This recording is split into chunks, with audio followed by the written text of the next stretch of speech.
pueblo cibernético de la Ciudadela, de la ciudad de LA. Estamos en el Teatro $1 Million, un teatro repleto de historia. Vamos a hablar sobre esa historia porque este edificio, este teatro, acaba de cumplir 100 años de su construcción. Fue inaugurado en 1918, el 1 de febrero de 1918 para ser precisos. Y aquí estuvimos como parte de una variedad artística el pasado 27 de enero, a 5 días de los 100 años de la apertura de este teatro.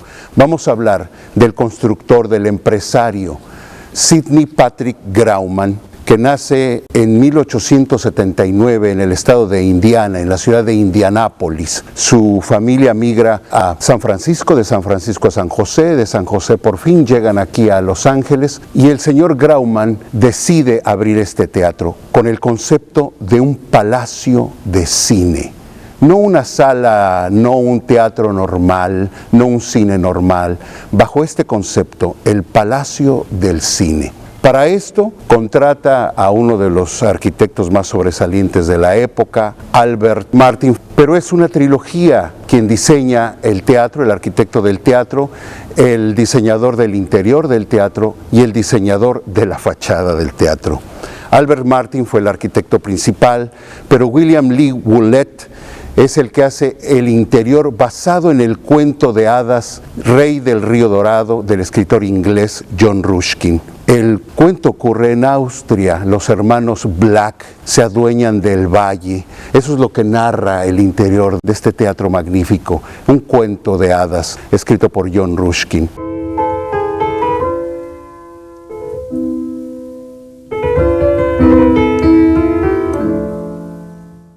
Pueden ver el balcón, esto fue único para su época, no se había construido un balcón de esta medida, estamos hablando de más de 33 metros, por fin fue aprobado este teatro único con este balcón tan grande, tan ancho. Y la fachada, Joseph Mora, nacido en Uruguay, hijo del escultor también español Domingo Mora.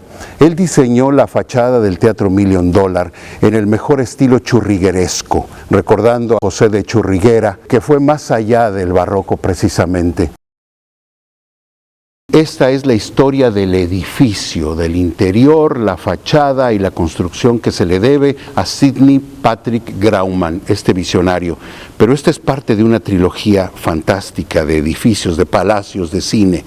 El primero fue el $1 Million, que llevaba toda la intención de llevar su nombre, se iba a llamar Teatro Grauman, pero le costó en esa época, 1918, construir este teatro $1 millón y dijo, este teatro se debe de llamar el Teatro $1 Million. Después construye el teatro egipcio y después construye el teatro chino de Hollywood. Casi nada, los dos en Hollywood, el teatro egipcio y teatro chino. Pero el primero fue este teatro, el Teatro $1 Million. Ahora me quieres mucho, yo te quiero también. Volvamos a la inauguración. 1 de febrero de 1918. ¿Cómo fue la inauguración? Una cinta del cine mudo de nombre El Hombre Silencioso, The Silent Men. Había 30 músicos en escena, aquí en el proscenio, donde estamos en este momento. Recordarán que en ese entonces las películas eran amenizadas por una orquesta y había subtítulos.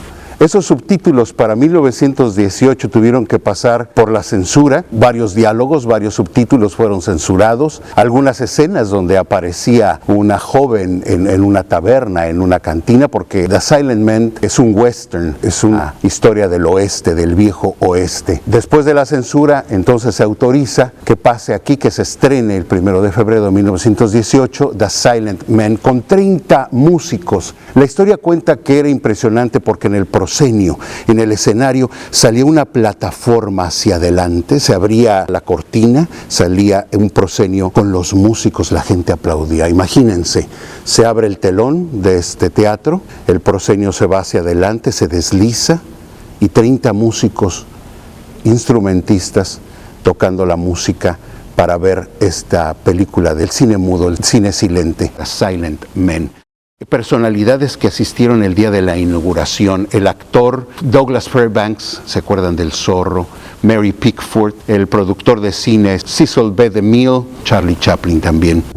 Dame un poquito de tu amor, siquiera. A los pocos años ya empieza el cine con sonido, y en la época de los 40 este teatro se llena de música, alberga a los mejores músicos y cantantes del jazz. Por ejemplo, Billie Holiday, Dizzy Gillespie, Artie Shaw y su orquesta, Lionel Hampton, Nat King Cole, el trío de Nat King Cole. Esto pasa en los 40 y después estalla la Segunda Guerra Mundial. Después de la Segunda Guerra Mundial, el señor Frank Faust, gran visionario, quien rentaba ya el Teatro Mason en la calle de la Broadway. El Teatro $1 Million se ubica en el 307 de la avenida Broadway, la avenida principal del centro de Los Ángeles. Una cuadra, o sea, hacia la segunda, estamos en la esquina de Broadway y Tercera. En la esquina de Broadway y Segunda se encontraba el Teatro de la Ópera, que se llamaba Mason. El señor Frank Faust rentaba ya ese teatro para pasar películas y algún espectáculo esporádico para la gente mexicana. Ya también él rentó el Teatro Maya de aquí del centro de Los Ángeles. Pero ese Teatro de la Ópera, el Teatro Mason, solamente albergaba y tenía 600 butacas, albergaba 600 personas. Ya era insuficiente estamos hablando de los años 50 ahora. Se inaugura en 1918, en los 40 hay una actividad muy fuerte de la música, sobre todo del jazz y de los cantantes de jazz en este teatro. Estalla la Segunda Guerra Mundial y después en los años 50 es donde comienza esta historia entre los artistas de México. Este señor Frank Faust comienza las variedades artísticas en este teatro. Entonces, del Teatro Mason, por ser insuficientes, se traslada aquí al Teatro $1 Million. Renta este teatro por 10 años de manera inicial. Y lo primero que se presenta, que el señor Frank Faust presenta en este teatro, es una película de Cantinflas, hasta por fin organizar una variedad. Ahí vamos a hacer un homenaje, una mención especial al que fuera maestro de ceremonias y que tuve el gran honor y gusto de conocer, a don Martín Becerra, maestro de ceremonia por 31 años de este teatro, el Teatro $1 Million. Hay varias anécdotas que don Martín Becerra nos cuenta, vamos a contar algunas de estas anécdotas. Él recuerda esa inauguración del Teatro $1 Million. Esto sucede en 1951, la inauguración con esta variedad, con estos espectáculos mexicanos, y se cobraba $1, era la admisión. Él cuenta, don Martín, que en este escenario se presentó Antonio Aguilar montado en un caballo blanco y que tuvieron que acondicionar el piso del escenario para que el caballo no se resbalara.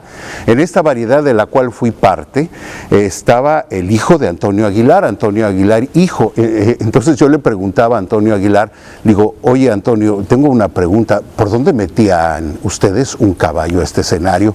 Se salió a un costado del escenario y dice, creo que por aquí, yo ya no recuerdo. Entonces imagínense, el público mexicano ver a don Antonio Aguilar montado en un caballo blanco salir a este escenario, se me hace algo impresionante. De tantas y tantas personalidades que estuvieron aquí y cosas que pasaron, por ejemplo, la dupla de comediantes, de cómicos, Viruta y Capulina, este dueto ya tenía problemas desde México y llegaron acá un poco molestos, pero el señor Frank Faust le dijo, miren muchachos, arreglen sus diferencias, tienen que salir al público del $1 Million.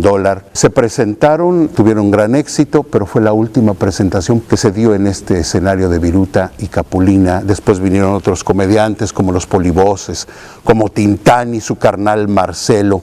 Pues sigamos con las anécdotas que nos cuenta don Martín Becerra, maestro de ceremonias de 31 años en este teatro. La siguiente que me viene a la mente es la de Jorge Negrete. Jorge Negrete llega a esta ciudad un domingo 4 de diciembre de 1953 para hacer su debut en el Teatro $1 Million. Jorge Negrete ya había venido un par de veces, pero al Teatro Maya con el señor Frank Faust. Entonces el señor Frank Faust le pide a Martín Becerra, él recuerda que eran como las 4 de la tarde de este domingo, que vaya al aeropuerto por el charro cantor, por Jorge Negrete. Va al aeropuerto, dice como en 1 hora y media, tipo 5:30 de la tarde, ya estaba dejando yo en el lobby de la recepción de este teatro a don Jorge Negrete para que se entrevistara con Frank Faust, se pusieran de acuerdo sobre el debut que era el siguiente día. El caso es de que después de un par de horas Jorge Negrete le dice al señor Frank Faust que se siente mal, que si hay una farmacia aquí cerca. El señor Frank Faust le dice: tú no necesitas una farmacia, necesitas un médico. Le pide a su chofer que lo lleve al hospital Cedros del Líbano, Cedars-Sinai. Ingresa Jorge Negrete y después de la medianoche, al inicio del lunes 5 de diciembre, muere Jorge Negrete en ese hospital Cedros del Líbano, en las vísperas de su debut. Él debutaba ese mismo día, el lunes por la noche, en este teatro. Ya no pudo presentarse aquel hombre que cantó tanto: México lindo y querido, si muero lejos de ti. La actriz María Félix era su esposa, estaba en Francia en esos momentos, llegó el jueves de esa semana, don Martín Becerra fue por ella también al aeropuerto, vino a hacer todos los trámites. Esto ocurrió en 1953. Palabras de mujer, aunque no quieras tú ni quiera yo, lo quiso Dios.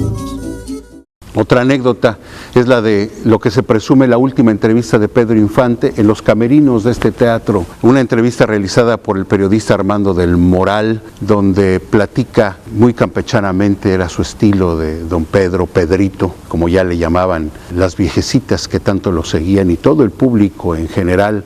Y él decía que todo se lo debía precisamente a ese público. Él traía para esa temporada, porque eran variedades de 7 a 8 artistas y eran varios días de variedades, él traía, comenta en la entrevista, 7 trajes de charro. Imagínense ustedes, 7 trajes de charro.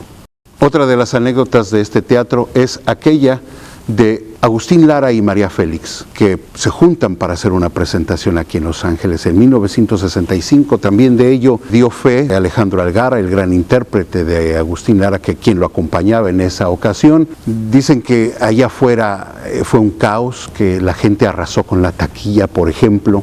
Después de esa presentación de Agustín Lara, Alejandro Algarra se dio a la tarea de levantar, de erigir una estatua a Agustín Lara en esta ciudad de Los Ángeles. Ahí está la estatua en el Parque Lincoln Heights, patronato por homenaje a Agustín Lara. Cabe mencionar que es la primera estatua a un artista extranjero en este país. Arráncame la vida con el último beso de amor.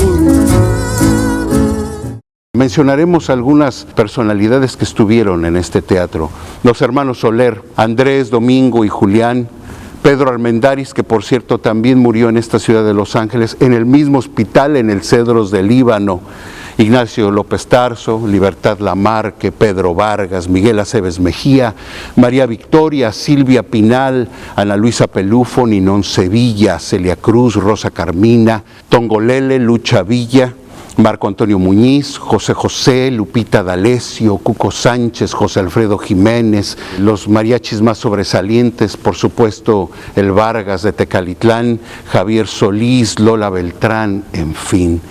El señor Frank Faust murió en 1963 a la edad de 63 años, muy joven, pero tomó las riendas del teatro precisamente Frank Faust, hijo, quien compra el Teatro $1 Million, después lo vende. Después de eso estuvo aquí involucrado Arnulfo Delgado, el Gordo Delgado, con las variedades artísticas, pero por fin en 1983 llega el ocaso de esta variedad artística. Don Frank Faust, hijo, cierra el teatro en 1983. En la década de los años 90, este teatro es rentado por la Iglesia Universal, imagínense ustedes, por casi 10 años, y sufre y padece muchas cosas este teatro, sobre todo la decadencia en su arquitectura interior y exterior. Y el 28 de febrero del 2008, celebrando 90 años de la inauguración de aquel 1 de febrero de 1918, la señora Sarita Sánchez logra reabrir con variedad este teatro.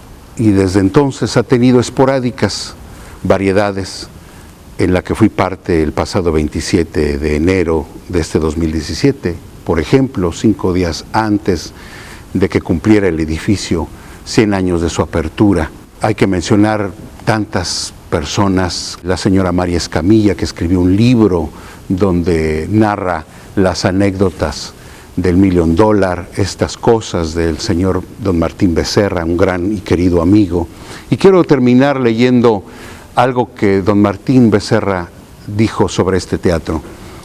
Don Martín dijo: yo quiero que se recuerde al Teatro $1 Million no como una mole de piedra. Él es un algo que tiene vida, que tiene calor, que tiene el cariño de miles de artistas que dejaron parte de sus vidas sobre su mágico escenario.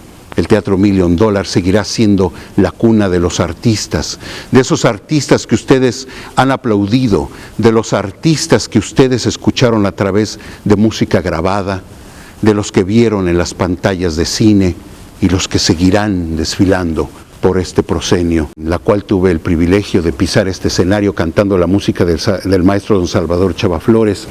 Le pedí a mi amigo Frino, a este extraordinario poeta, decimista, que me hiciera unas décimas para comenzar mi tanda artística. Y esto fue lo que escribió Frino, y lo comparto. Hoy estamos festejando un siglo de este recinto, y a mí me dicta el instinto que hay que celebrar cantando. Yo pasé de contrabando un tequila hasta este foro, y hoy brindo por el tesoro que es dejar aquí una ofrenda, igual que tanta leyenda en la época de oro. Aquí estuvo Agustín Lara, también Dolores del Río, Los Panchos, ese gran trío que en Nueva York se formara. Al público dio la cara desde aquí Javier Solís. María Félix, gran actriz, pasó por este lugar, y hoy me toca a mí cantar en esta ocasión feliz. Brindo por este escenario que hoy cumple un siglo de edad, casa de la identidad y del idioma un santuario. Aquí se construye a diario la mexicana utopía, melodía con melodía, risa a risa, paso a paso. Lo confirman Clavillazo, Tintán y Sara García. Artistas que en español forjaron nuestra cultura, gigantes de la estatura del Piporro y Nat King Cole. Este teatro es un crisol que 1000 verdades encierra, y aunque hoy girando la tierra se adentra en otro milenio, juraría que en el proscenio oigo a don Martín Becerra. Agradezco a Dios que puedo compartir aquí un instante como hicieran Pedro Infante, Cantinflas y José Alfredo. Es hora de entrar al ruedo, darle vuelo a la canción. Pienso que tengo razón y a nadie le pongo un 4 cuando digo que este teatro merece más que 1 millón. Esta es la tercera llamada. Tercera llamada. Comenzamos. Soñador que siembras la ilusión de tu sueño, nace una canción que será la imagen de mi amor. Soñador, qué dicha y qué dolor.